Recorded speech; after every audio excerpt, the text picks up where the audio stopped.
hanggang 12. Ang inyo pong klase ay April 21 to May 3. April 12 po, Recognition Sunday po natin yan. Kaya mga kapatid, ngayon pa lamang, kung kayo po ay may mga anak o kayo mismo, mayroong award, yun po ay nais natin ipagpasalamat sa ating Panginoon. Kaya nag-graduate kayo, pakisulat po ninyo, pakibigay sa ating opisina o kaya sa ating mga deaconesses para po maitala. May 5 to 7 children's camp po yan para sa edad na 7 to 12 na mga bata. Sila po ay makasama doon. At May 10 ang Business Teachers Retreat and Recreation. At patuloy natin isama din sa panalangin ng ating Evangelism Explosion na sa kanya pong ika-6 ng linggo. So purihin po ang ating Panginoon. Inaayahan magsitayo ang bawat isa para sa panalangin at pangungunahan tayo ni Pastor Orly.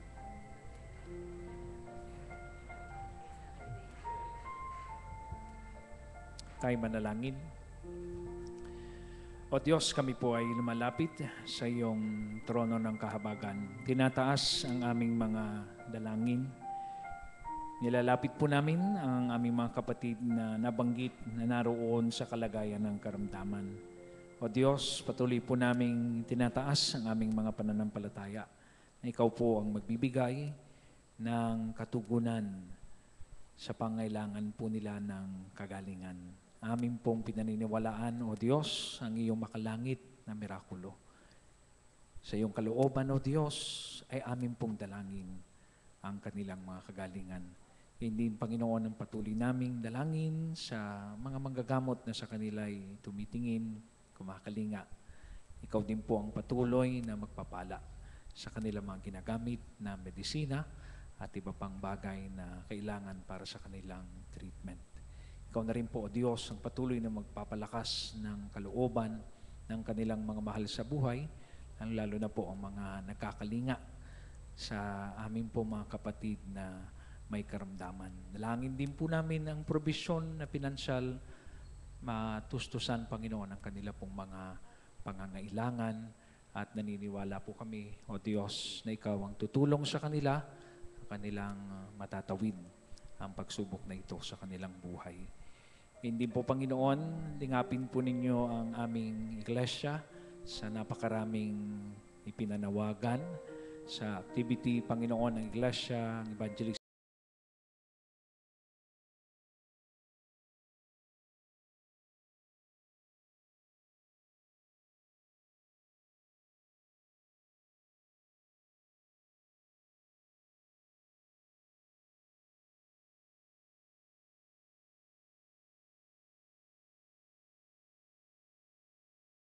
Sa ministering ito.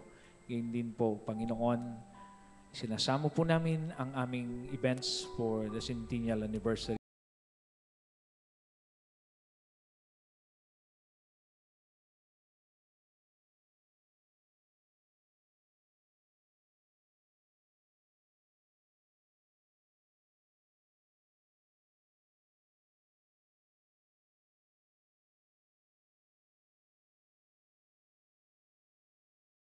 Panginoon, Ikaw ang magbibigay ng tagumpay para po sa aming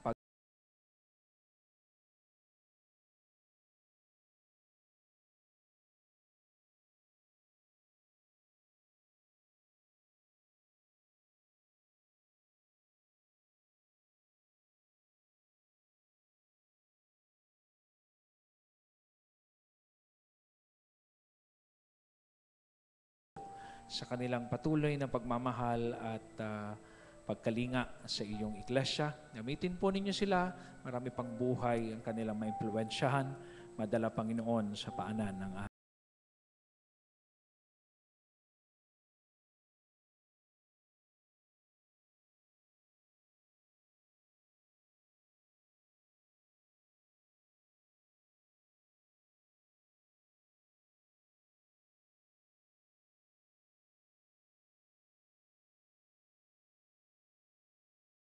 spiritual, lalo na po sa kanilang pagpapatuloy sa mga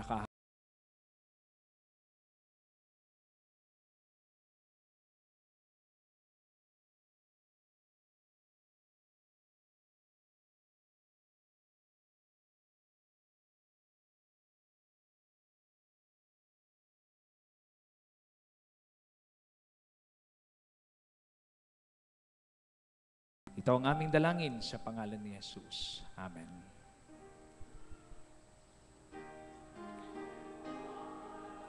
O siya mong sundin, ako'y tulungan, ang dalangin, kapangyarihan sa iyo rin.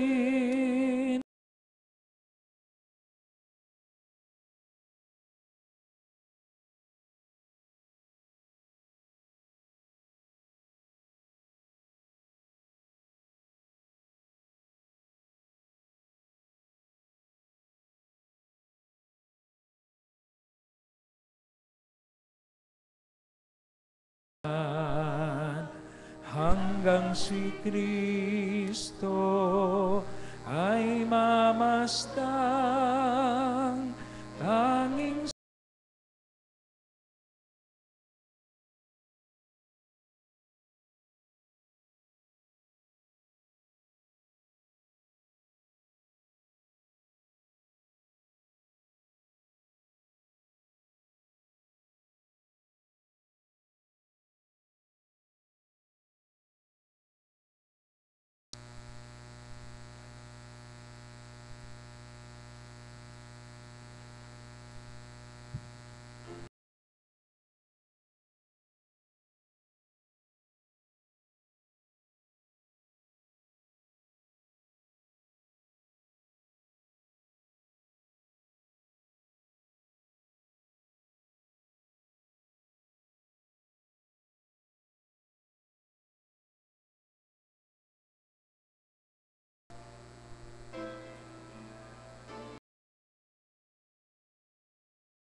pakikisa at pakikibahagi para po sa paggawain upang lalong matanyag at makilala ang iyong kadakilaan, ang iyong banal na pangalan sa bayang ito. Pagpalain niyo po ang inyong mga anak sa pangalan ni Jesus. Amen.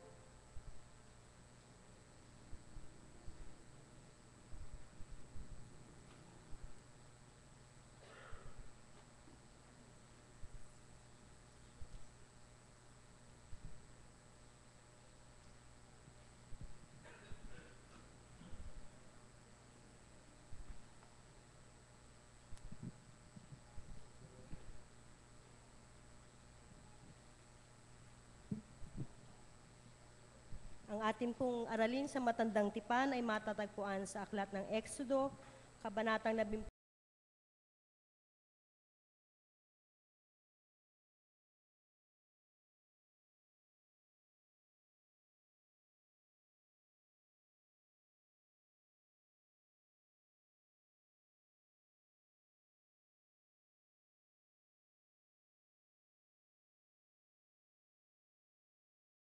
Na maiinom.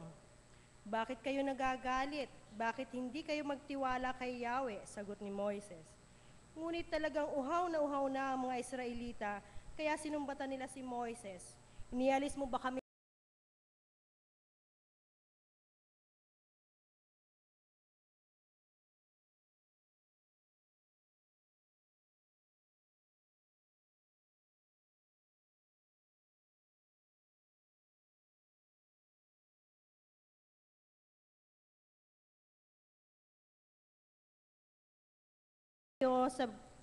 sa mga Israelita? Dalhin mo ang iyong tungkod na inihampas mo sa ilog at lumakad na kayo. Hihintayin ko kayo sa ibabaw ng malaking bato.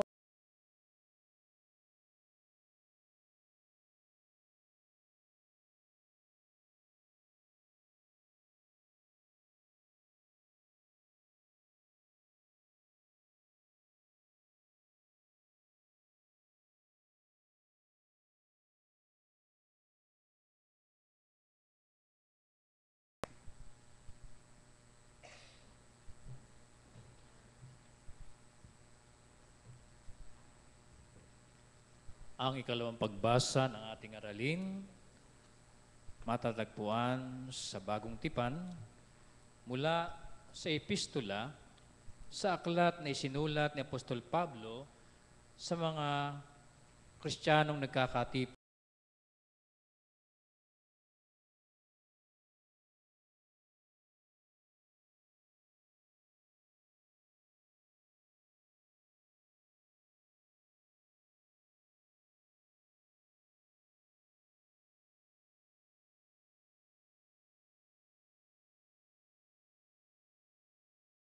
Hindi naman niya nangagkaroon tayo ng ating pagpasok sa magitan ng pananampalataya. Sa biyayang ito na diyan ay nagsisilagi tayo. At nangagagalak tayo sa pag-asa ng kalawalatian ng Diyos. At hindi lamang gayon, kundi naman nangagagalak tayo sa ating mga kapighatian na nalalamang ang kapighatian ay gumagawa ng katyagaan. At ang katyagaan ng pagpapatunay, at ang pagpapatunay ng pag-asa. At ang pag-asa ay hindi humihiya, sapagkat ang pag-ibig ng Diyos ay nabubuhos sa ating mga puso sa magitan ng Espiritu Santo na ibinigay sa atin. Sapagkat nang tayo ay mahihina pa, ay namatay si Kristo sa kapanahunan dahil sa mga masama. Sapagkat ang isang tao'y bahagya ng mamatay dahil sa isang taong matuwid, bagamat dahil sa isang taong mabuti, marahil ay may mangangahas mamatay. Datapwat ipinagtatagubili ng Diyos ang kanyang pag-ibig sa atin na nang tayo'y mga makasalanan pa, si Kristo ay namatay dahil sa atin. Lubha pa nga ngayong inaaring ganap sa magitan ng kanyang dugo ay mangalilingtas tayo sa galit ng Diyos sa magitan niya. Sapagkat kung noong tayo'y mga kaaway ay pinakipagkasundo tayo sa Diyos sa magitan ng kamatayan ng kanyang anak, lubha pa ngayong magkakasundo na ay mangalilingtas tayo sa kanyang buhay. At hindi lamang gayon, kundi tayo'y nangagagalak naman sa Diyos sa magitan ng ating Panginoong Kristo, na sa magitan niya'y tinamo natin ngayon ang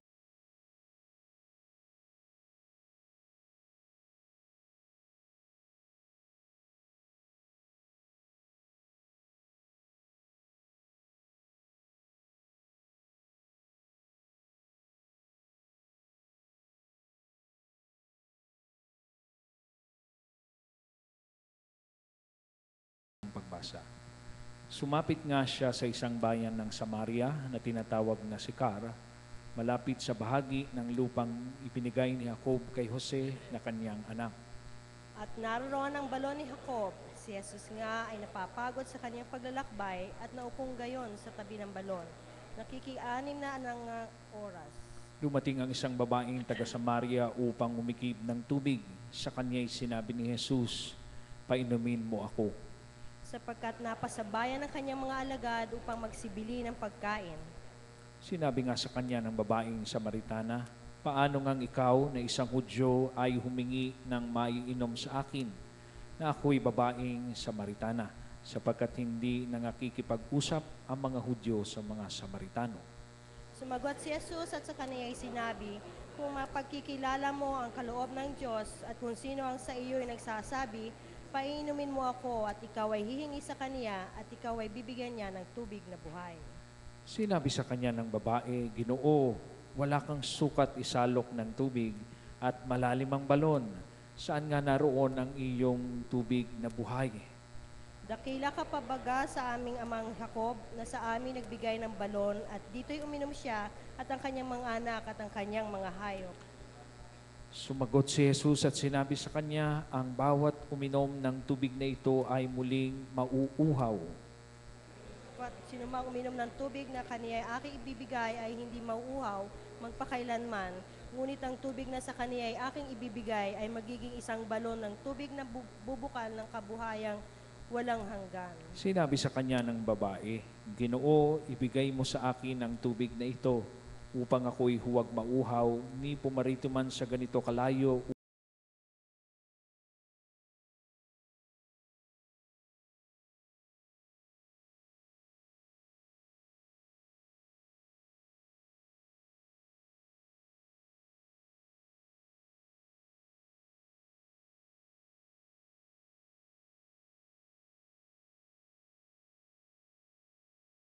Totohanan. Sinabi sa kanya ng babae, Ginoo, na paghahalata kong ikaw ay isang propeta. Nagsisamba ang aming mga magulang sa bundok na ito at sinasabi niyo na sa Jerusalem ay siyang dakong kailangang pagsambahan ng mga tao. Sa kanya'y sinabi ni Jesus, Babae, paniwalaan mo ako, na dumarating ang oras na kahit sa bundok na ito, ni sa Jerusalem, ay hindi ninyo sasambahin ang Ama. Sinasamba ninyo ang hindi nyo nalalaman, sinasamba namin ang nalalaman namin, sapagkat ang kaligtasan ay nanggagaling sa mga Hudyo. Datapwat dumarating ang oras at ngayon nga nasasambahin ng mga tunay na mananamba ang Ama sa Espiritu at katotohanan, sapagkat hinahanap ng Ama ang mga gayon na maging mananamba sa Kanya. Ang Diyos ay Espiritu at ang mga sa Kaniya ay nagsisamba sa kinakailangan magsasamba sa Espiritu at sa katotohanan. Sinabi sa kanya ng babae,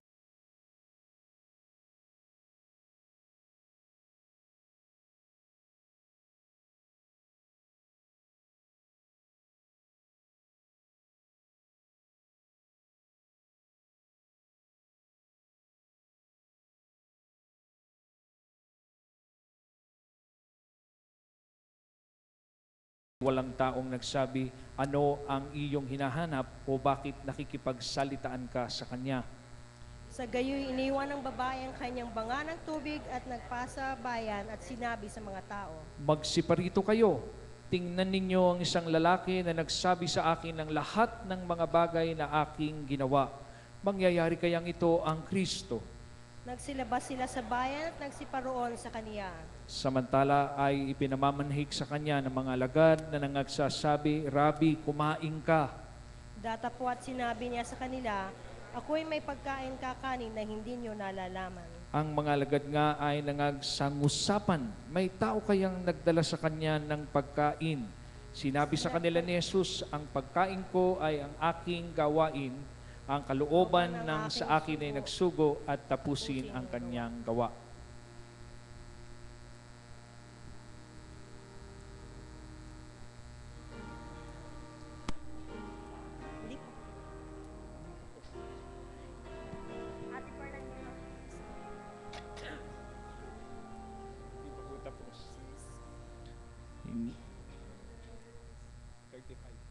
Hindi baga sinasabi ninyo, may 4 na buwan pa at saka darating ang pag-ani, narito na sa inyo aking sinasabi, itanaw ninyo ang inyong mga mata at inyong tingnan ang mga bukid na mapuputi na upang anihin. Ang umaani ay tumatanggap ng upa at nagtitipon ng bunga sa buhay na wala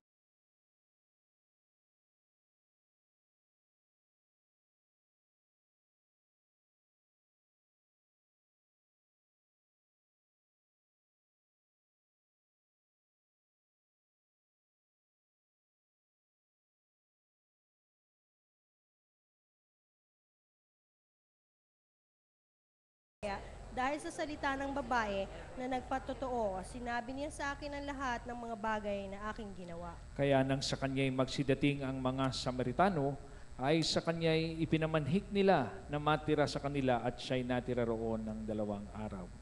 At lalo pang marami ang mga nagsasampalataya sa kanya.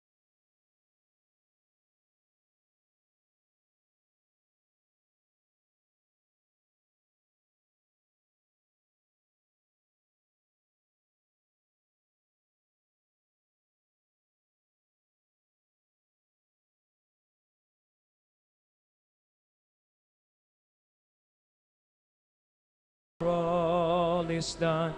Bless God for Christ His Son. Let us magnify Him for His holy, holy.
Napansin ko po sa bandang likuran, si Aiza.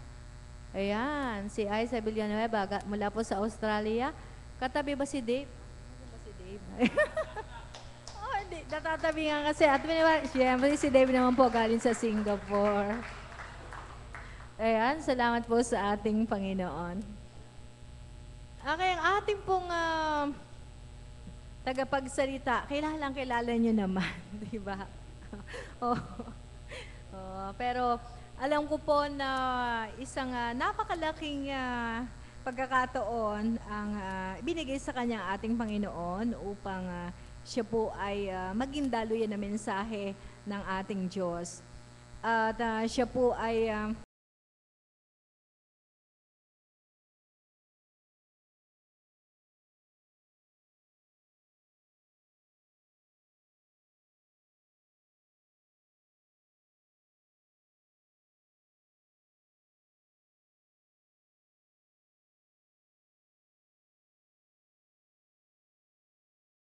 din po, siyempre siya po ay kasalukuyang kagawad ng Barangay San Isidro.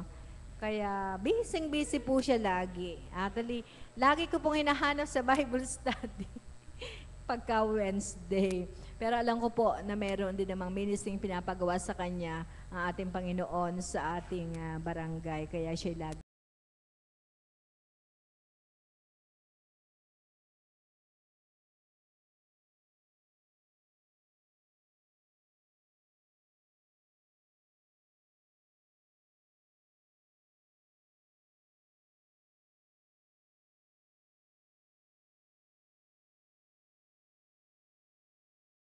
Lahat, mga kababaihan at mga kasama dito sa Taytay United Methodist Church.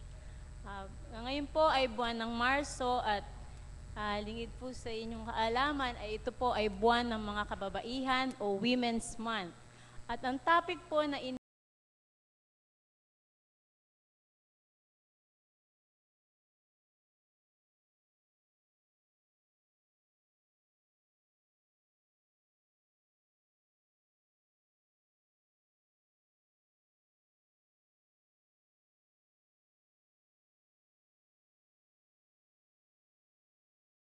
mensahe na gusto mong marinig namin ngayong umaga. Ikaw ang mangusap sa bawat isa sa amin. In Jesus' name, Amen. Ang topic po natin po ay, uulitin ko po, ay Empowered Women Disciples of Jesus Christ to Transform the World.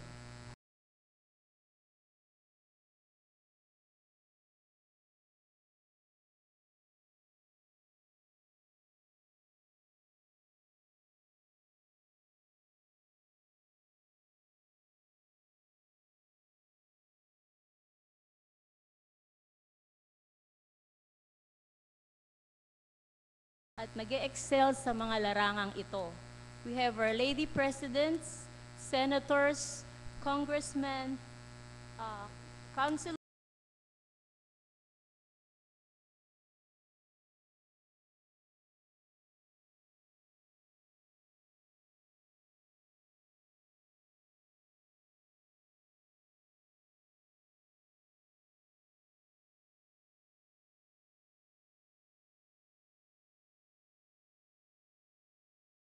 Pag maglingkod ni Ate Sene. At lahat po ng ibang kababaihan pa dito, alam niyo na po kung sino-sino kayo. Empowered Women Disciples of Jesus Christ to Transform the World. Ito po ay topic na naiatas sa akin ngayong umaga at narinig niyo naman po kanina na binasa na po ang teksto na ito.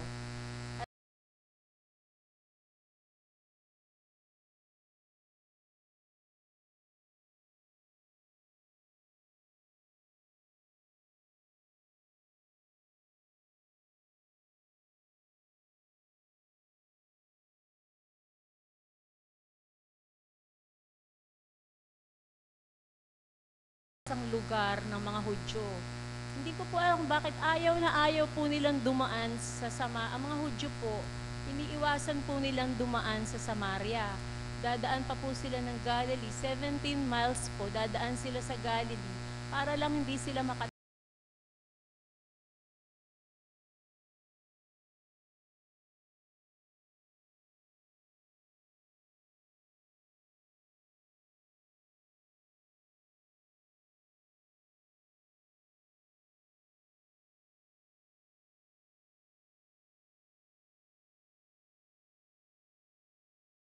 po nagkaroon ng mixed race.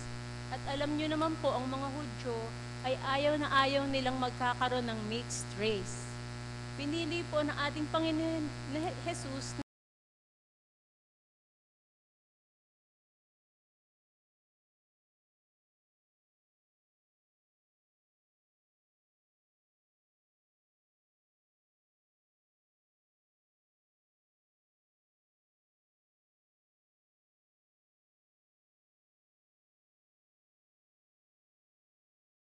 kasama po doon yung kahit po na kinakamuhian ng mga Samaritana, ay pinilit pa rin po ng ating Panginoon na kausapin ang babaeng ito.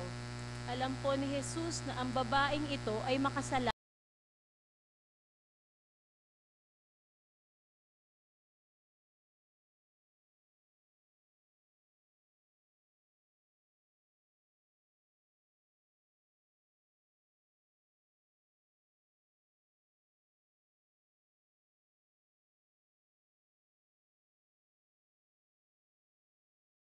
Hindi siya po nagtatangi ng tao. Inihayag sa kanya ng Panginoon, Hesukristo, ang halaga ng tubig na kapag ininom ng sino man ay hindi na siya mauuwi.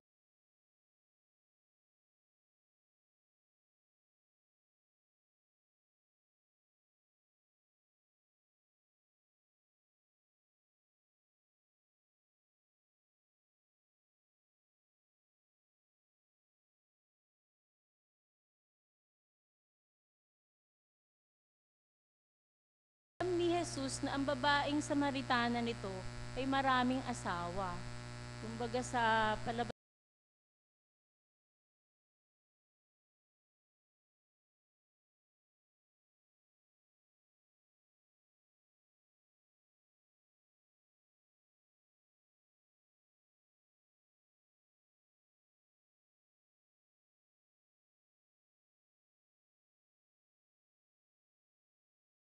rin hinusgahan ni Jesus. Talagang mabait po ang Panginoon natin. Talagang parang hindi man lang siya hiniya sa maraming tao. Yung pagdating po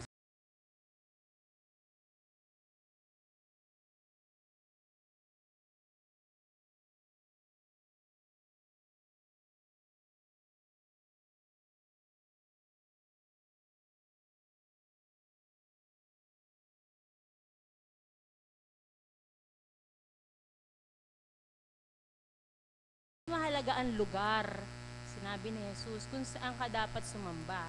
Ang sinabi sa kanya ni Jesus, mas mahalaga ang sumamba tayo sa Panginoon, who is the true object of our worship. Kahit magsimba ka sa mga sosyal na simbahan, kahit saan-saan, basta dapat mayroon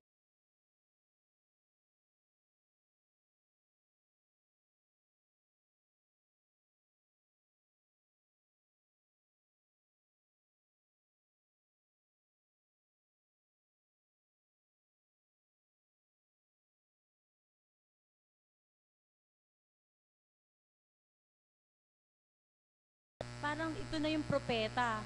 Talagang kaya ang ginawa po niya, hindi na siya nagduda. Iniwan niya po yung banga ng tubig at pinagsabi niya sa iba't ibang tao kung ano ang naranasan.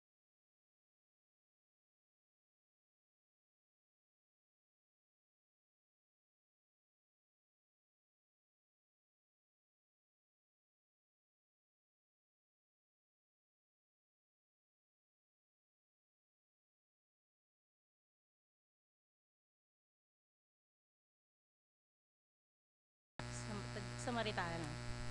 Kaya gaya ng babaeng Samaritana, sana po tayong lahat ng kababaihan, lalo na dito sa Taytay United Methodist Church, sa panahon ito ay maging active po tayo sa mga gawain natin sa church. Yung magagaling ang boses dyan, gamitin natin sa choir.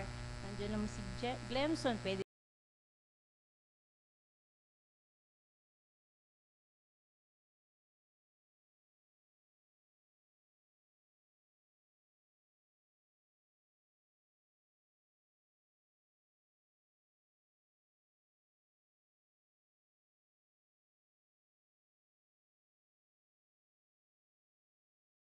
matanda na, kaya dapat yung boses, ginagamit na yan. Kasi nung tumigil ako sa choir noon, talagang parang hindi ako makataas ng boses. Pero nung ginamit ko, nakakapag-descant ako sa banyo. Nakaka-descant ako. Kasi talagang ginagamit.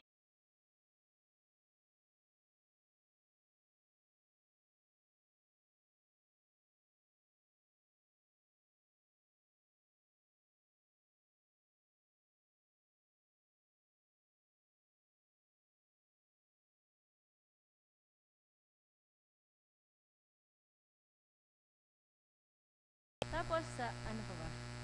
Let it start from all of us. Sige na po, sumali na po ng choir sa mga kababaihan, mag-join na po kayo lahat sa kababaihan dahil minsan po sa livelihood, kahit anong gawin namin program o proyekto, kukunti lang po uma-attend. Pati sa Sunday school po, minsan kukunti din po uma-attend. Kasi pag umaga na, pero sabi nila, where 2 or 3 are gathered, okay na kay Jesus, pero ayoko po ng 3 lang. Dapat po dagdagan.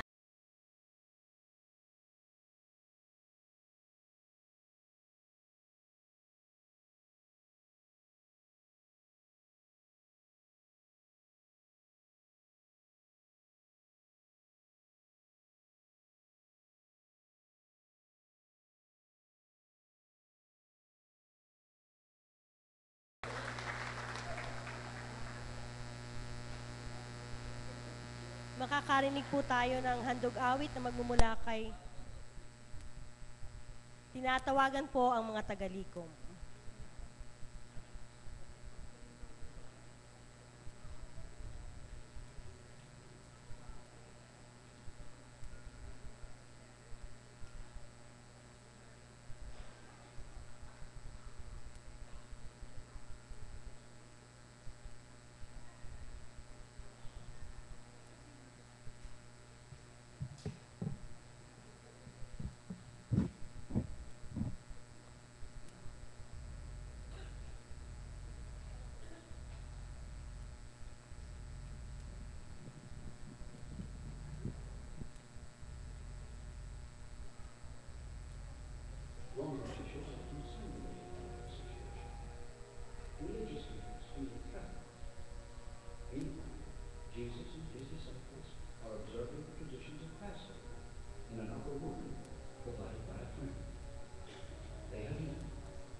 tribulation.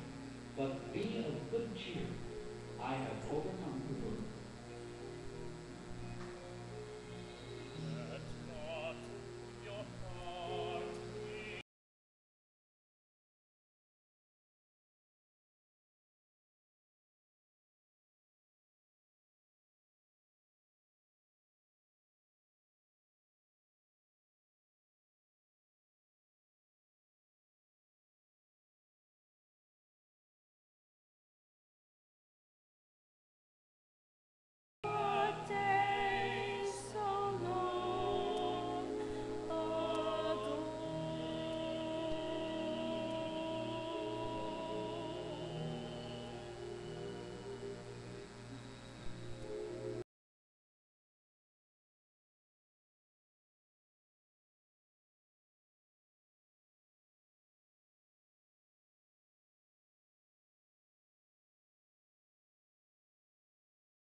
Ours is the faith, the will, the thought. The rest, O God, is in Thy hand. Tanggapin mo po, O Diyos, ang mga handog na ito. Mga kaloob, mga ikapu, pangako, salamat at ang kaloob para po sa mga retiradong manggagawa.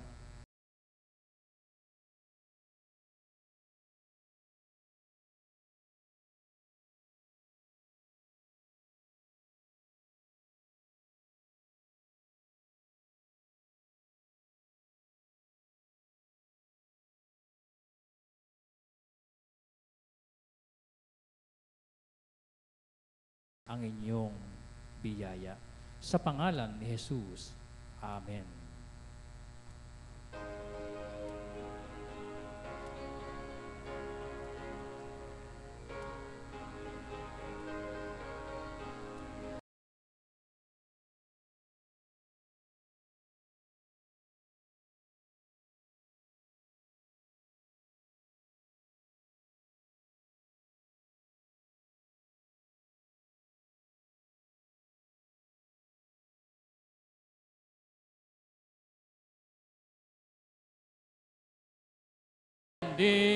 Standing on the promises of God, my Savior. Standing. I'm standing on the promises of God. Standing on the promises.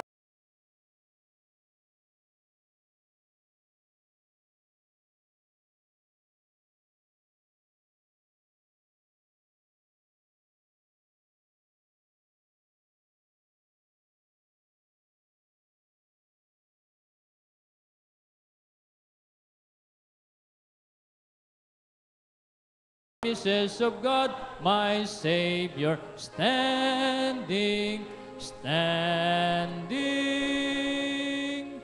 I'm standing on the promises of God.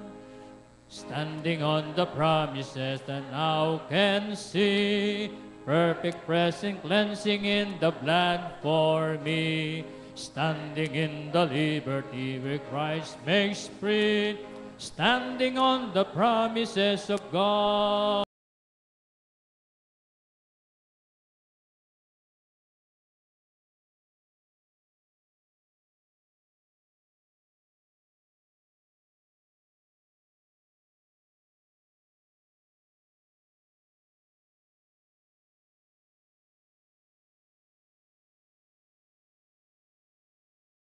Makakaupo po ang kapulungan. Sa ating paglapit sa ating Panginoon, ay ating idalangin ang ating mga sarili.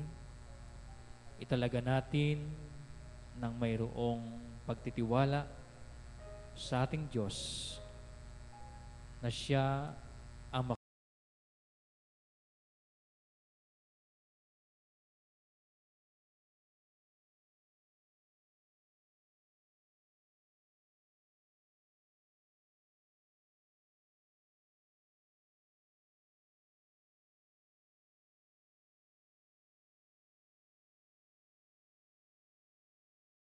kayahan, katalinuhan, kalakasan, pananampalataya, ang mga kababaihan.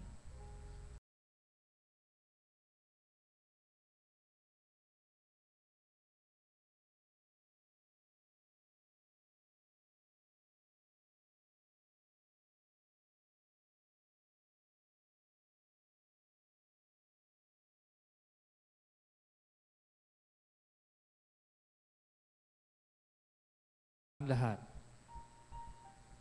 ng inyong pagmamahal ay para sa lahat. Kayo ang Panginoon na kailanman ay hindi nagtatangi. At inyong ipinagkakaloob ang inyong mga pangako sa lahat ng tao, lalo na po sa mga taong itinuturing na pinakamahina sa ibabaw ng lupa. Panginoon, patuloy mo kaming hubog.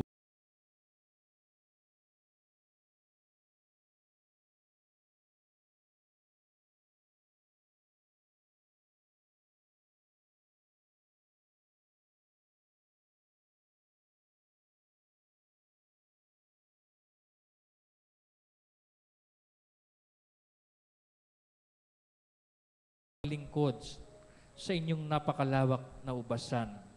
At gayon din ang mga kababaihan na biktima ng iba't ibang karahasan at pang-aapi. Tulungan mo po sila, Panginoon, sa magitan ng mga ahensya, sa magitan ng inyong iglesia, na kung saan sila po ay mabibigyan ng lakas at pag-asa. Gayon din, Panginoon, dalangin din po namin ang mga nagdiriwang ng kanilang mga kaarawan at anibersaryo ng kasal. Pagpalain mo po sila.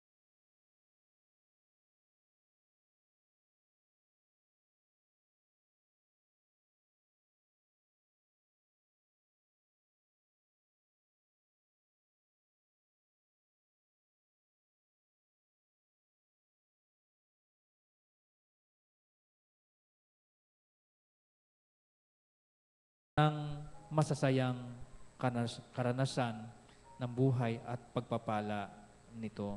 At Panginoon, sa inyong mga anak na may iba't ibang kahilingan, mayroong mga panalangin, Lord, kayo pong nakatatalos ng kanilang mga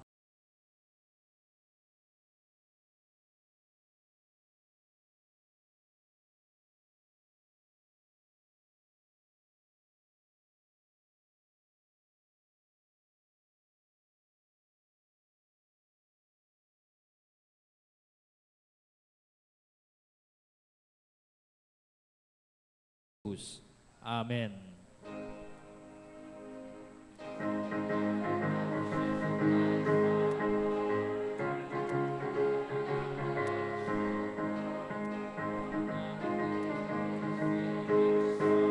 Standing on the promises of God, standing.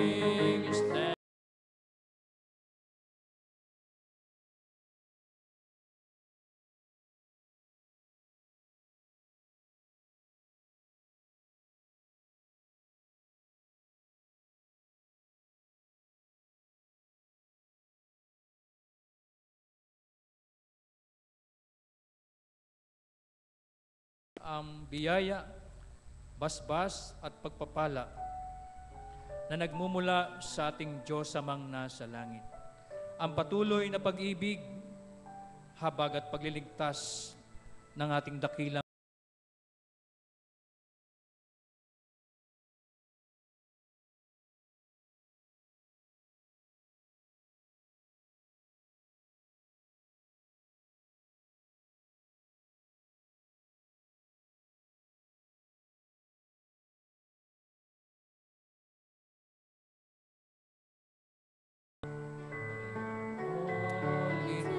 us far together.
Palakpakan po natin ang ating Panginoon.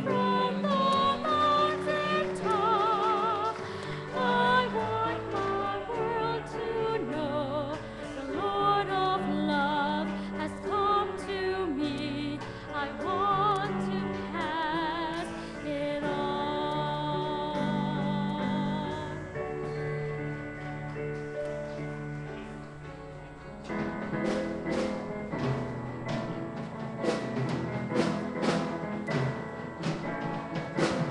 My Savior, Redeemer, lifted me from the